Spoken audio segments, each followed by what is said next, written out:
Hello everyone, welcome back to Vidyalaya. तो आज की इस वीडियो में हम पढ़ने वाले हैं कर्वेचर के बारे में। ठीक है, यानी कि किसी कर्व का जो कर्वेचर होता है वो क्या होता है, किस तरह से डिफाइन करते हैं, वो सारी चीजें हम इस वीडियो में पढ़ेंगे। तो आगे बढ़ने से पहले मैं आपको एक छोटा सा एग्जांपल दे दूं। देखिए, अगर आपका ये कोई कर्व है, इस कर्व में मैंने दो पॉइंट इंडिकेट किए, एक आपका पी और एक आपका क्यू। क्लियर इतना? तो मैं यहाँ पे एक स्टेटमेंट देने जा रहा हूं कि curve has greater curvature at P than Q. इसका मतलब क्या है? देखिए ध्यान से सुनिएगा कि मैं कहना चाह रहा हूं कि कर्व का जो कर्वेचर है ना, वो ज्यादा कहां पर है? पी पर है, क्यू पर कम कर्वेचर है। ठीक। इसका मतलब क्या है कि कहीं ना कहीं जो कर्वेचर है वो डिपेंड करता है शार्पनेस ऑफ बेंड पर। यानी कि कोई कर्व जो है बेंड होता है, उसकी कितनी शार्पनेस है उस पर कहीं ना कहीं ये डिपेंड कर रहा है। लेकिन अब अगर आपका इसके मैथमेटिकल मेजर की बात आएगी, यानी कि कितना वैल्यू है, क्या वैल्यू है, एक स्टेटमेंट, एक क्वांटिटी हमें चाहिए होती है, तो मैथमेटिकल मेजर जो है उसका क्या होता है उसको डिफाइन करते हैं। ठीक है, mathematical measure of mathematical measure of curvature. तो पहले तो आप ये समझ लो कि कर्वेचर कहीं ना कहीं किस पे डिपेंड कर रहा है? शार्पनेस ऑफ बेंड पे डिपेंड कर रहा है कि किसी कर्व का अगर कोई बेंड कितना शार्प है उस पर आपकी बात चलेगी, वही आपका कर्वेचर को डिफाइन करने वाला है। लेकिन अगर मैथमेटिकली कहूं कि कितनी क्वांटिटी, कितनी चीज आपका एट पी एट क्यू, कितना कर्वेचर है किसी कर्व का, वो डिफाइन करने के लिए अब इसको देखिए जरा। अगर मान लिया हमारे पास एक कर्व है, इस तरह का एक कर्व ले लिया, थोड़ा सा इसको और स्मूथ बनाया जाए। ये कर्व है मान लो, ठीक है। इस कर्व में ये जो पॉइंट है, इस पॉइंट को P बोल दिया, इस पर आपने एक टेंजेंट ड्रॉ कर दी, और ऐसे ही इसका एक पड़ोसी पॉइंट ले लिया जिसे हम Q कहेंगे, इस पर भी आपने एक टेंजेंट ड्रॉ कर दी। ये Q हो गया, ये P हो गया, और यहाँ पे कहीं मान लिया A है। तो A से लेके जो P तक की लेंथ है इसे मैं S बोल रहा हूँ। AP जो है एक्चुअल में क्या है? S है मान लो। और ये जो P से लेके S है, ये आपका डेल्टा S मान लिया थोड़ा सा, यानी कि ये पड़ोस में है ना, बिल्कुल नजदीक वाला पॉइंट है, तो इसको मैं डेल्टा में ले रहा हूँ लेंथ। और ये जो एंगल है इसको लिया जा रहा है डेल्टा साई। ठीक। और ये जो है वो क्या है? साई है एक्चुअल में। एंगल टेंजेंट जो है, अगर एक्स एक्सिस के जहां जो भी एंगल बनाती है उसको साई ही कहते हैं हम। तो ये ओवरऑल एंगल कितना हो जाएगा? Sai plus delta Sai. ठीक। तो यहां से दो तीन चीजें आपके सामने आएंगी। पहली चीज, अगर आपसे कोई पूछे कि जो टोटल कर्वेचर है वो कौन डिफाइन कर रहा है, तो टोटल कर्वेचर कौन डिफाइन करेगा? ये डेल्टा साई डिफाइन करेगा। किसका? पीक्यू का, है ना।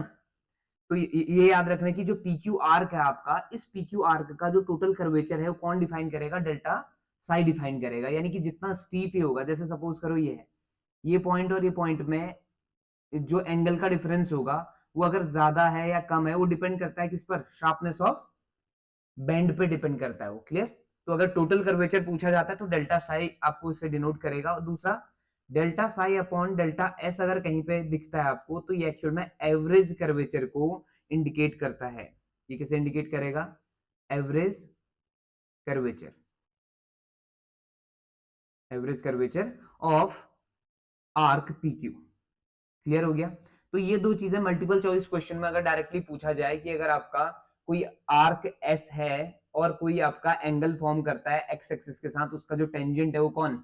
साई। तो ऐसे केस में जो टोटल कर्वेचर है वो क्या डिफाइंड होता है, यानी कि टोटल कर्वेचर की वैल्यू कितनी होती है? तो डेल्टा साई के इक्वल हो जाती है। ये आपका डायरेक्टली क्वेश्चन बनेगा मल्टीपल चॉइस में, अदरवाइज इसका न्यूमेरिकल क्वेश्चन नहीं बनना है यहाँ पे तक का। लेकिन अब जो मैं बात करने जा रहा हूँ वो बहुत इंपॉर्टेंट है। ये जो चीज है, यानी कि D psi upon D S, यही आपका कर्वेचर है। यही कौन है? कर्वेचर। ये आपका कर्वेचर ऑफ कर्व डिनोट करता है किसी पर्टिकुलर पॉइंट में। तो वो पॉइंट अगर आपको दिया हुआ है तो ठीक है, हम इसमें वैल्यू पुट कर देंगे उसकी। क्लियर हो गया होगा इतना? Curvature of curve at point P. यानी आप क्या करेंगे सिंपली, अगर आपको एक कर्व दिया हुआ है इन टर्म्स ऑफ साई और एस, तो आपको क्या करना है? D psi upon D S निकालना है और उसमें वैल्यू पुट कर देंगे आप इसकी, उस पर्टिकुलर पॉइंट की, तो आपको मिल जाएगा curvature at that point. Clear हो गया इतना? ठीक। जैसे फॉर एग्जांपल एक क्वेश्चन आपके सामने मैं रख रहा हूं, इसी से रिलेटेड कहता है कि आपका find the curvature for the curve s equal to a log 10 pi by 4 plus psi by 2। तो आप यहां से क्या करेंगे, आपको दिमाग में रखना है कि आपको डी साई अपॉन क्या लाना है, डी एस लाना है। क्लियर हो गया?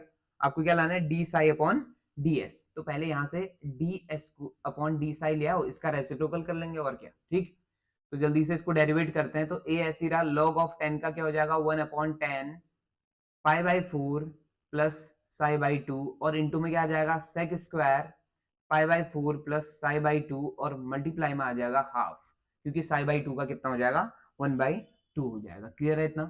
ठीक, ये चीज तो समझ आ रही होगी। अब सब चीजों को कन्वर्ट कर दो किसमें, साइन और कॉस में। तो 10 को जब आप साइन अपॉन कॉस लिखेंगे तो कॉस इसका ऊपर आ जाएगा पाई बाई 4 प्लस साई बाई 2, और नीचे इसका रहेगा क्या, sine pi by 4 plus psi by 2, और मैं हाफ को फ्रंट में लिख रहा हूं, कोई प्रॉब्लम नहीं शायद किसी को। और सेक को आप लिख सकते हो 1 upon cos square pi by 4 plus psi by 2। एक कॉस से एक कॉस कैंसिल हो गया। अब इसे गौर से देखिए जरा, अपॉन वाली टर्म को, ये है 2 sine x plus, sorry 2 sine x cos x. तो 2 साइन एक्स कॉस एक्स किसका फॉर्मूला है, कोई जल्दी से बता दे। ट्रिग्नोमेट्री अगर पढ़ी है आप लोगों ने, नहीं पढ़ी तो जाके उसकी वीडियोस को चेक कर लेंगे। ठीक है, ये फॉर्मूला एक्चुअल में साइन 2x का। तो इसे हमने लिख दिया a अपॉन साइन 2x। तो 2x, x का मतलब था पाई बाई 4 प्लस साई बाई 2।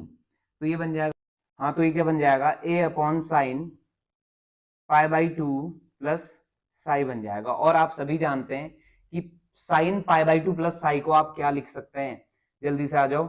ये बन जाएगा आपका a upon sine pi by 2 plus psi, क्या बन जाएगा जी, कॉस साई बन जाएगा, और ऊपर आ जाएगा तो ये बनेगा a सेक साई। ये हो गया कौन, ds अपॉन डी साई आ गया ये। तो इसका मतलब जो कर्वेचर है D psi upon D S किसके इक्वल आ जाएगा, 1 अपॉन a सेक साई, और इसको और अच्छा लिखेंगे तो ये बन जाएगा cos साई अपॉन a। तो ये आपकी कर्वेचर की वैल्यू आ गई। तो इस तरह से आपने कर्वेचर फाइंड करना है if you have the curve in case of S and Sai, यानी कि आर्क लेंथ और angle formed by tangent with x axis के फॉर्म में अगर आपके पास कर्व होगा तो आपने सिंपली क्या करना है, D psi upon D S निकाल लेना है। ठीक, यही आपका क्या होगा, जो कर्वेचर होगा मैथमेटिकल मेजर, यानी कि कर्वेचर की वैल्यू आपको इस तरह से मिल जाएगी। तो सिंपल है, अगर कोई क्वेश्चन पूछता है आपसे कि find the curvature of the given curve, आपने ये चीज करके दे देनी है उसको, अगर वहां पे इक्वेशन आपको एस के टर्म्स पे है तो। ठीक, यहां तक समझ आ गई होगी कहानी। चलिए, अब इसमें एक छोटा सा कॉन्सेप्ट जो है एड ऑन कर रहा हूं, उसका नाम है रेडियस ऑफ कर्वेचर। ध्यान से देखिएगा, रेडियस ऑफ कर्वेचर।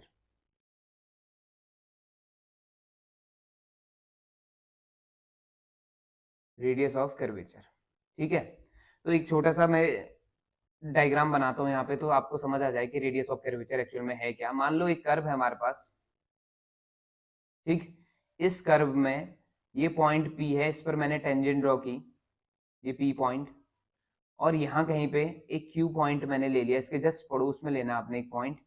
ये Q पॉइंट हो गया, यहाँ पे भी आप टेंजेंट ड्रॉ कर दो। तो P पर नॉर्मल ड्रॉ करेंगे तो आप सभी को पता है P पर नॉर्मल का मतलब हो गया which is perpendicular to tangent at that point. Same as Q पर अगर आप नॉर्मल ड्रॉ करते हैं तो आपको क्या मिलने वाला है, एक और पॉइंट मिल जाने वाला है। ये नॉर्मल है, समझ लेना, ठीक है।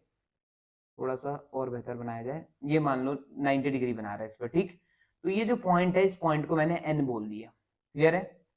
अब जैसे जैसे मैं Q को P की तरफ खिसकाऊंगा, सपोज करना, ध्यान से सुनिएगा, अगर आप Q को किसकी तरफ खिसकाएंगे, P की तरफ, तो ये जो n है मान लिया ये टेंड होता है कहाँ की तरफ, C की तरफ। C मतलब यहाँ कहीं है ये, ठीक, ये जो C है। तो इस केस में जो आपका C है ना, ये कहलाता है centre of curvature, centre of curvature of curve at P।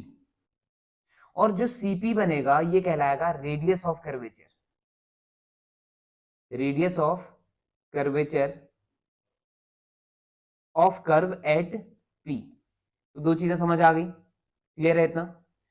अब अगर मैं क्या करूं, सेंटर लूं किसको, C को, और रेडियस लूं किसको, CP को, और एक सर्कल फॉर्म कर दूं, तो ये कहलाता है circle of curvature, circle of curvature of curve at P। इतना समझ आ गया, तीन चीजें क्लियर हो गई। सेंटर ऑफ कर्वेचर क्या होगा, देखो जब आपका क्यू टेंड करेंगे आप पी की तरफ तो ऑब्वियस है एन खिसकेगा, और एन खिसकने के बाद मान लो वो चीज आपका सी पर जाके रुक जाती है, ठीक। तो अगर वो सी पर जाके रुक जाती है तो उसे हम क्या कहेंगे, उस सी पॉइंट को कहते हैं हम सेंटर ऑफ कर्वेचर, और सीपी कहलाता है रेडियस ऑफ कर्वेचर। और जो सर्कल फॉर्म होगा taking C as centre and CP as radius, वो कहलाएगा circle of curvature at P. Clear है इतना, ठीक। यहां से जो क्वेश्चन बनता है इस पर्टिकुलर टॉपिक से, जो क्वेश्चन बनेगा वो आपका क्वेश्चन बनेगा रेडियस ऑफ कर्वेचर को फाइंड करो। अब रेडियस ऑफ कर्वेचर को फाइंड करने का जो फॉर्मूला है मैं वो लिखने जा रहा हूं। तो रेडियस ऑफ कर्वेचर को बेसिकली हम किससे डिनोट करते हैं, radius of curvature, radius of curvature को डिनोट किया जाता है रो से, और इसकी वैल्यू कमाल की बात है ये होती है D psi upon sorry D S upon D Sai. तो कर्वेचर थोड़ी देर पहले आपने देखा कर्वेचर की वैल्यू क्या थी, D psi upon D S थी। चेक कर लीजिए, देखो कर्वेचर की वैल्यू क्या थी, D psi upon D S, तो उसी का रेसिप्रोकल कौन है, ds अपॉन डी साई। यानी कि अगर आपको रो निकालना आ गया, आप रो निकालने की मेथड समझ गए, तो सिंपली आप कर्वेचर भी फाइंड कर पाएंगे। यानी सिंपली रेडियस ऑफ कर्वेचर निकालना अगर आपको आता है तो उसका जो रेसिप्रोकल होगा वही क्या कहलाएगा, कर्वेचर कहलाएगा। क्लियर हो गया। तो हम आज से ये डिफाइन कर सकते हैं कि curvature equal to 1 upon rho, है ना। और 1 अपॉन रो मतलब रो की वैल्यू तो आप जानते ही हैं, यह सिंपली एक फॉर्मूला बन गया कर्वेचर के लिए। क्लियर है, इतना समझ आ गया होगा।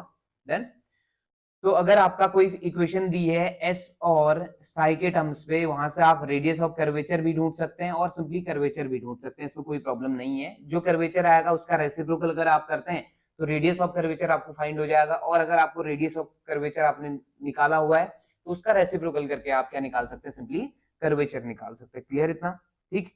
तो यहां तक आपको समझ आ गया होगा मेरे ख्याल से, ठीक। चलिए जी, अब बात करते हैं, थोड़ा आगे बढ़ते हैं। और हाँ, ये जो रिलेशन है रो इक्वल टू क्या, D S upon D Sai, इसको हम कहते हैं इंट्रिंसिक रिलेशन या इंट्रिंसिक फॉर्मूला, ठीक। इसका नाम क्या है, intrinsic formula.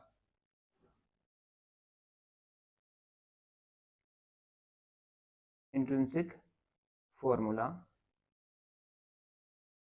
For radius of curvature. ये क्यों लिखना पड़ा, अभी देखिए। अगर आपका क्वेश्चन आता है मल्टीपल चॉइस में कि आपका which of the following represent the intrinsic formula for radius of curvature, तो इंट्रिंसिक फॉर्मूला का मतलब सिंपली है कि जब बात होगी एस और साई की, यानी कि relation between S and Sai called intrinsic equation, यानी कि कोई भी रिलेशन किसमें होगा, आर्क लेंथ और angle of tangent from x axis से होगा, तो उस केस में हम कहते हैं इसको इंट्रिंसिक फॉर्मूला या इंट्रिंसिक इक्वेशन कह देते हैं। क्लियर हो गया, ठीक। तो अब थोड़ा सा इसे आगे बढ़ाया जाए, बात करते हैं इसमें कार्टेशियन फॉर्मूला की। और कार्टेशियन फॉर्मूला को आप सभी जानते हैं, कार्टेशियन का मतलब आप क्लियर है शायद, मेरे ख्याल से सभी को, है ना। कार्टेशियन का मतलब होता है जब बात जिक्र किसका हो, एक्स और वाई का हो, है ना। तो मैक्सिमम जो चीजें होती हैं, जो कर्व आपको दिया होता है इन टर्म्स ऑफ एक्स और वाई दिया होता है, तो वहां से हम एस और साई में नहीं निकालेंगे चीजों को, हम डायरेक्टली वहां से आपका रो फाइंड कर पाएंगे। तो कार्टेशियन फॉर्मूला निकालने जा रहे हैं हम किसके लिए, radius of curvature of rho simply, ठीक। इतना क्लियर हो गया होगा। तो चलो समझते हैं इसको। तो नए पेज में आ जाऊं, थोड़ा सा इसमें बड़ा डेरिवेशन है, ठीक। तो हम बात कर रहे हैं कार्टेशियन फॉर्मूला की ऑफ रेडियस ऑफ कर्वेचर। तो सबसे पहले सबसे जो आपका साई और एक्स और वाई के बीच रिलेशन हुआ करता था वो कौन है, tan psi is equal to क्या, D Y by D X. यहां से हमें रोड मैप मिल जाएगा कि किस तरह से हम हैंडल करने वाले हैं इन चीजों को, ठीक है। तो इसका मतलब हो गया कि d Y by D x equal to हमारे पास क्या है बताओ, इसका मतलब है d Y by D x equal to है टेन साई। अगर मैं इसको डबल डिफरेंशिएट कर दूं तो ये क्या बनेगा, d two Y by D x two बनेगा। लेकिन यहाँ टेन का तो हो जाएगा सेक स्क्वायर साई।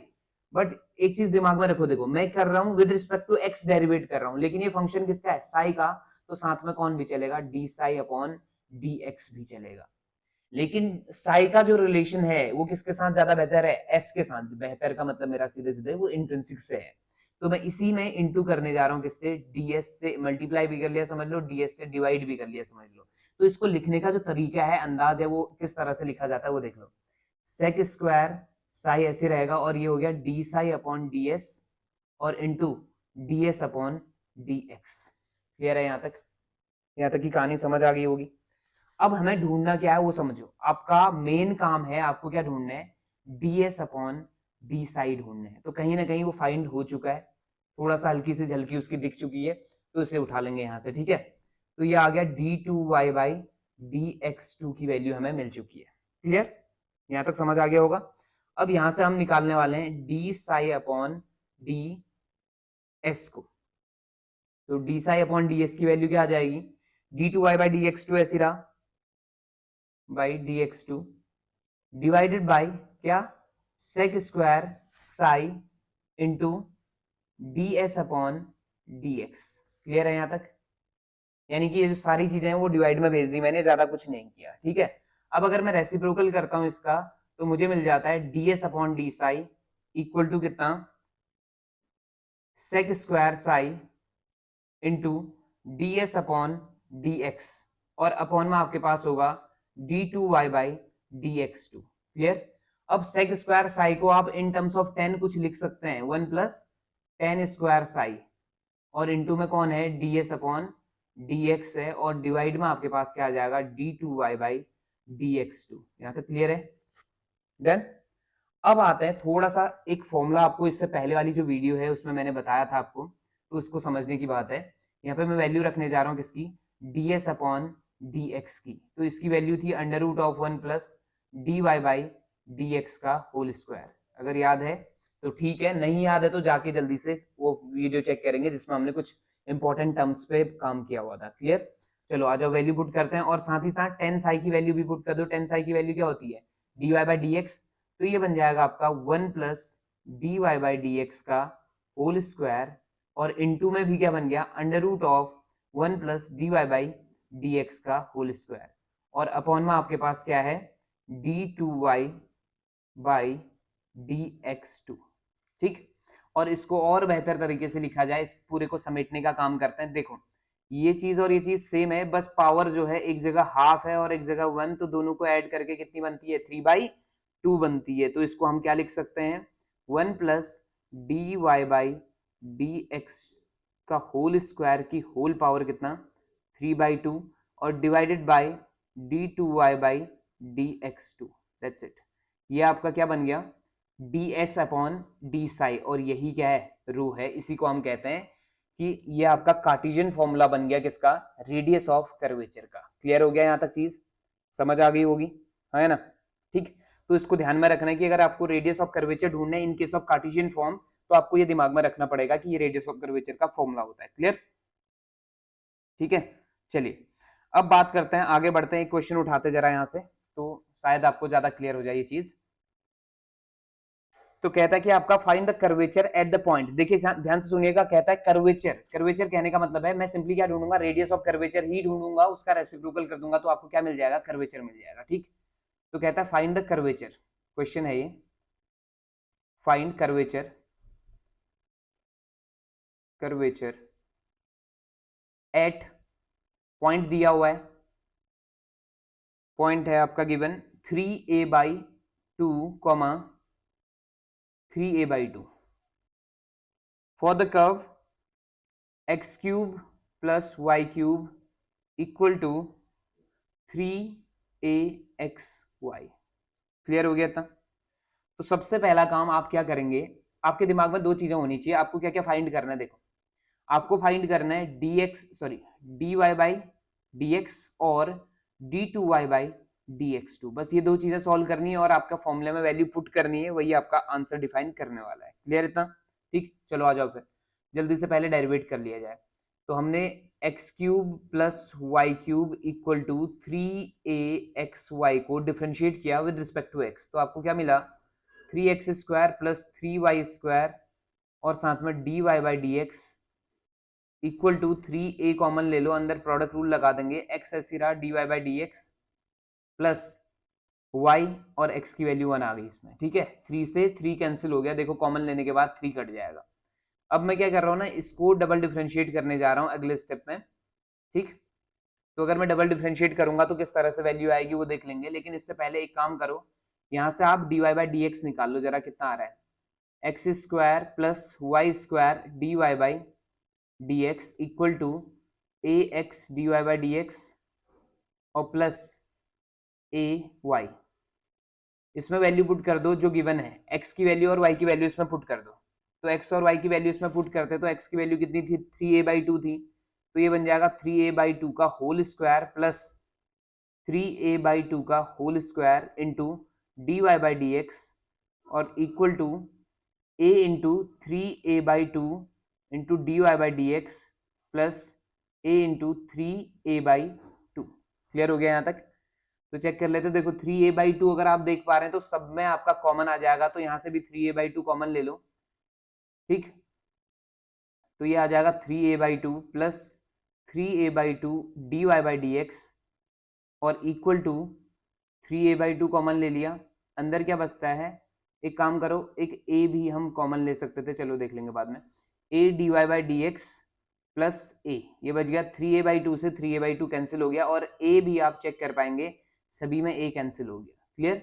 अब जल्दी से dy बाई डी एक्स को अलग कर लेते हैं, तो dy बाई डी एक्स को अलग करता हूं तो ये बना 3/2 dy by D x minus dy by D x equal to, right में आप देख पाएंगे तो ये 1 बचा था, 1 माइनस 3/2। तो अब सॉल्व करो इसको, तो 3/2 माइनस 1 कितना होता है, 1/2 dy बाई डी एक्स, और राइट में आएंगे तो ये बचेगा माइनस 1/2 बचेगा। क्लियर हो गया?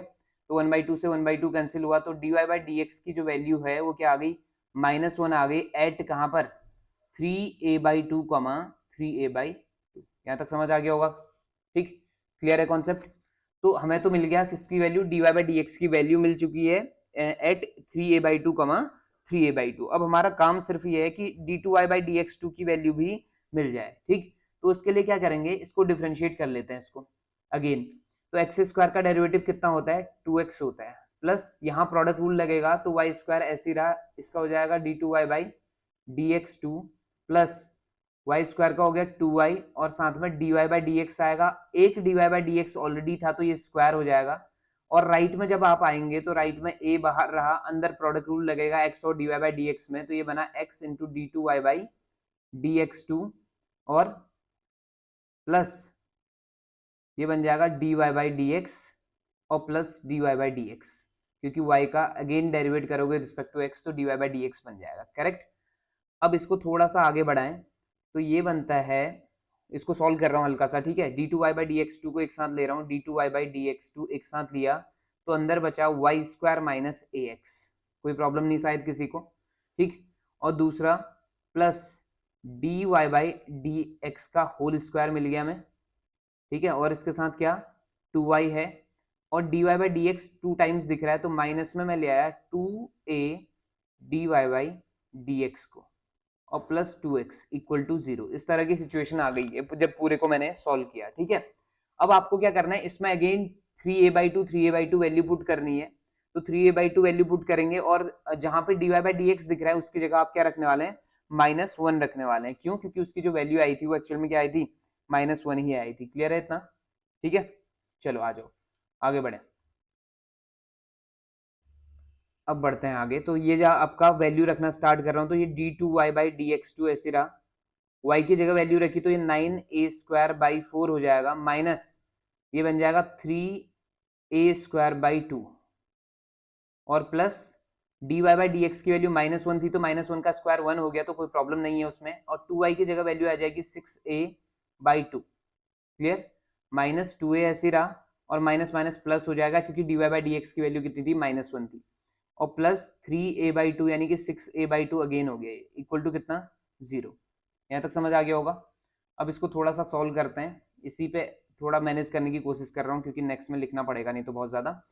तो आ जाओ 6a/2, ये तो कट के कितना हो गया, 3a हो गया, यहाँ भी कट के कितना हो गया, 3a हो गया, और 3a कितना हो गया, 8a हो चुका है, तो ये बन गया d2y बाई dx2, और उसके इंटू में अगर मैं सॉल्व करता हूँ उसको तो 9 और 4 और 2 का एलसीएम कितना हो गया, 4 6, तो ये बना 3a स्क्वायर बाई 4 बन गया, और इक्वल टू अगर मैं राइट में ले जाऊं इन सब चीजों को तो -8a आ जाएगा, तो इसको सॉल्व कर लेते हैं। तो 8 4 जा 32 हो जाएगा और a से a कट जाएगा अपॉन 3, ऐसा कुछ बनने वाला है। ठीक है, तो ये सॉल्व होके कितना आएगा -32 अपॉन 3a, ऐसा कुछ बन जाएगा। ठीक, हाँ तो ये क्या बन जाएगा d2y/dx2 equal to -32 upon 3a, ऐसा कुछ रिजल्ट आ जाएगा। d2y/dx2 की वैल्यू आ चुकी है, dy/dx की वैल्यू आ चुकी थी, जो कि कितना था, dy/dx आया था -1। अब इन दोनों की वैल्यू को रेडियस ऑफ कर्वेचर में वैल्यू पुट कर दो, दैट्स इट, ये हमारा आंसर आ जाएगा। ठीक है, तो radius of curvature rho equal to कितना था, 1 प्लस dy/dx। अगर dy/dx को आप ऐसे भी याद कर सकते हैं, देखो dy/dx का होल स्क्वायर अपॉन इसकी पावर कितनी थी 3/2 और अपॉन क्या था d2y/dx2। अगर इसे लिखने में थोड़ा बड़ा हो रहा है ना, तो इसको ऐसे भी आप याद कर सकते हैं कि रो इक्वल टू कितना 1 प्लस y1 स्क्वायर, y1 का मतलब हो गया फर्स्ट डेरिवेटिव की होल पावर कितना 3/2 और अपॉन में आप लिख सकते हैं y2, सिंपल। ऐसे भी इसको आप याद कर सकते हैं, अगर ये छोटा फॉर्म हो जाएगा, थोड़ा दिखने में आसान हो जाएगा आपके लिए। ठीक है, वैल्यू पुट करना स्टार्ट करो। 1 प्लस क्या हो जाएगा dy/dx की वैल्यू कितनी थी -1, -1 का स्क्वायर कितना हो जाएगा 1 हो जाएगा, इसकी होल पावर कितनी 3/2 और इसकी वैल्यू थी -32 अपॉन 3a, तो ये ऊपर आ जाएगा 3a, है ना, तो ये बन जाएगा आपका 3a इंटू 2 की पावर कितना 3/2 और डिवाइडेड बाय -32। अब इसको थोड़ा सा सॉल्व करते हैं, तो 2 की पावर 3/2 का मतलब हो गया 2 इंटू √2, है ना, 3a इंटू 2 √2 हो गया फिर, और पूरे के अपॉन में आप पाएंगे कितना -32। तो इसे अगर कैंसिल करते हैं पूरा, तो ये कितनी बार करता है 16 टाइम्स, और √2 से भी इसको काटते हो तो ये बनता है 3a अपॉन -8√2। तो फाइनल आंसर या तो आपको -3a अपॉन 8√2 दिखाई देगा, या हो सकता है कि ऐसा दिखाई दे 3√2a अपॉन कितना 16, ये माइनस में ऐसे दिखाई दे सकता है। तो कोई एक ऑप्शन आपके सामने होगा, आपने उस पर जस्ट क्या करना है, टिक लगाना है, और यही आपकी कहानी है। क्लियर हो गया? तो इस तरह से आप रेडियस ऑफ कर्वेचर को फाइंड कर पाएंगे। लेकिन एक्चुअल में क्वेश्चन सॉरी किसका था, कर्वेचर का था। तो रेडियस ऑफ कर्वेचर तो निकल गया, तो कर्वेचर की जो वैल्यू है वो क्या आ जाएगा 1 अपॉन रो, और 1 अपॉन रो की बात करेंगे तो इसको पकड़ लो जरा, कितना हो जाएगा इसका रेसिप्रोकल -8√2 अपॉन 3a, ये आपका फाइनल आंसर हो जाएगा। क्लियर है? इतना समझ आ गया होगा। तो इस तरह से फाइंड करना है कर्वेचर को या रेडियस ऑफ कर्वेचर को, और कर्वेचर से रिलेटेड आपको कहानी समझ आई होगी, मैं ऐसी आशा करता हूँ। और अगर वीडियो पसंद आ रहा है तो please do like share and subscribe. और दूसरा, मैं आपसे देखो पूरा पूरा का पूरा जो कर्वेचर है, या आपका इस तरह के जितने भी क्वेश्चन इस पे बेस्ड होंगे उन पे हम बात करेंगे। अदरवाइज ये शायद मेरे ख्याल से आपको कर्वेचर की कहानी समझ आ गई है क्लियरली। ठीक है, चलिए आपसे मिलेंगे नेक्स्ट वीडियो में एक छोटे से ब्रेक के बाद। Thank you so much for watching.